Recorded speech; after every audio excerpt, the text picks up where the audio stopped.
The global financial industry is dealing with a catastrophe for which it was unprepared. A collapse so subtly disastrous that the majority of countries continue to act as though nothing is wrong, while frantically trying to manage the repercussions behind closed doors. Governments maintained for years that central bank digital currencies, or CBDCs, were the way of the future. They pledged to replace cash, settle instantaneously, and unite the global financial grid with a smooth, interoperable, and properly managed digital monetary system. However, the truth has now at last come to light. Every aspect of the CBDC experiment is failing. There is no communication between the systems. Without external infrastructure, cross-border settlement between CBDCs is not feasible.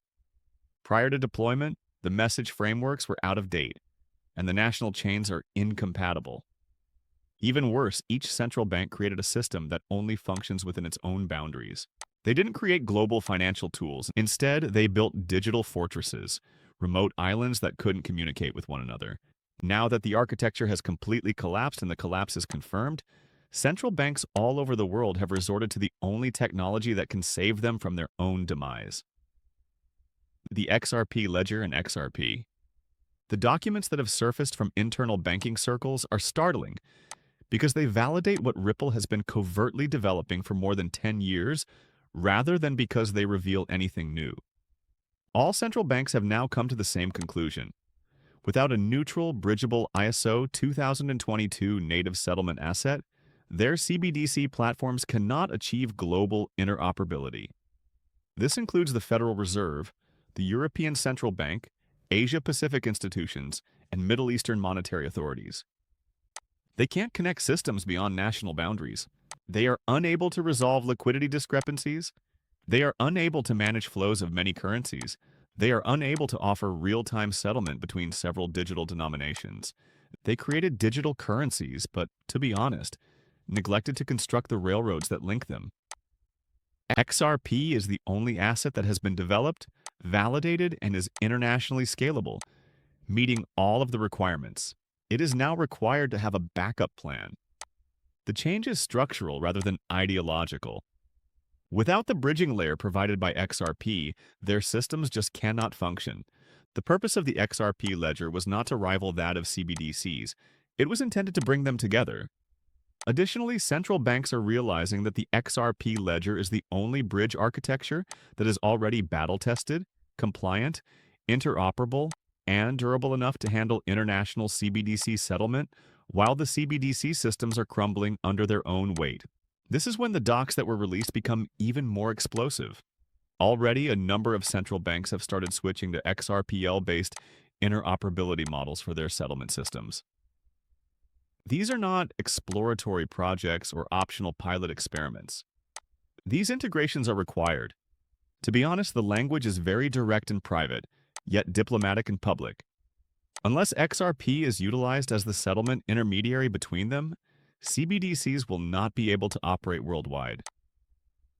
Only XRP meets the requirements of international monetary systems for speed, scalability, neutrality, and liquidity, not Stellar, Ethereum, or private blockchains.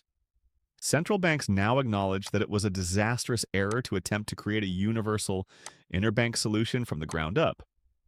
They chose to ignore the infrastructure that had already been constructed, but now they are being compelled to embrace the last viable option in a tactful yet firm manner. The XRP ledger is absorbing the CBDC dream. It is not dying. When you comprehend this, you can see why analysts are now projecting a $5,000 price floor. Not out of speculation, but out of mechanical necessity. Because demand is driven by countries rather than traders or exchanges, once XRP becomes the global bridge for CBDCs. Retail does not drive liquidity. Central banks are in charge of it. Market cycles do not influence settlement velocity. The required monetary flow is what propels it. Every cross-border CBDC transaction must go via XRP. XRP must be the anchor of every multi-currency corridor. XRP must be used to address any disparity in liquidity across digital currencies. XRP fixes all interoperability flaws. In other words, demand for a global settlement asset scales geometrically rather than linearly, and XRP becomes the global lubricant for the entire digital monetary system. The more countries that join, the more liquidity is needed. The more liquidity is needed, the more XRP needs to be locked inside institutional corridors and removed from the open market. This reduces supply at a time when demand is skyrocketing worldwide. Furthermore, prices do not rise gradually when supply collapses and demand rises. It explodes. Central banks were compelled to accept something they never desired as a result of CBDC's failure to establish centralized control. They cannot dominate, control, or manipulate a decentralized, neutral global settlement token. Since the complete collapse of cross-border digital finance is the alternative, they are now depending on the same infrastructure they attempted to avoid. The irony of the century is this: central banks, the world's most powerful organizations, are now reliant on a decentralized bridge asset created by a private corporation that they previously disregarded. Their survival now depends on XRP.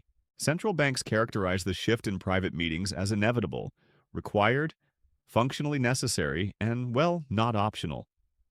When something is made mandatory at the level of sovereign monetary policy, its valuation is structural rather than speculative, and XRP no longer requires hype. The world's top financial authorities enforce its usefulness. The results of the mathematics truly astound the financial analysts who were tasked with modeling the new system. The valuation of XRP immediately rises when central bank-level liquidity constraints are applied to its limited circulation supply. Additionally, the necessary liquidity bandwidth pushes XRP into the thousands when modeling CBDC to CBDC settlement flow through the XRPL. The floor increases even further when the velocity of money through international commerce corridors is taken into account.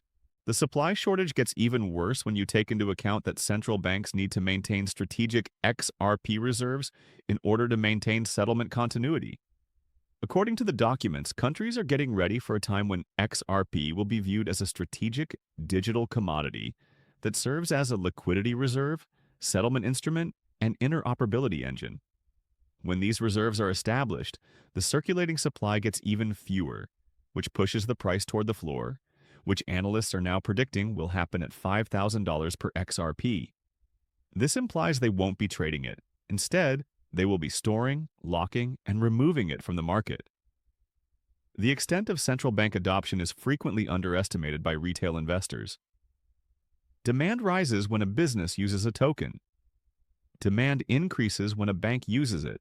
However, demand skyrockets when all central banks are compelled to implement it as the interoperability layer of the global digital financial grid. Instead than failing due to faulty design, CBDCs failed because they were never intended to function as a single entity, whereas XRP was.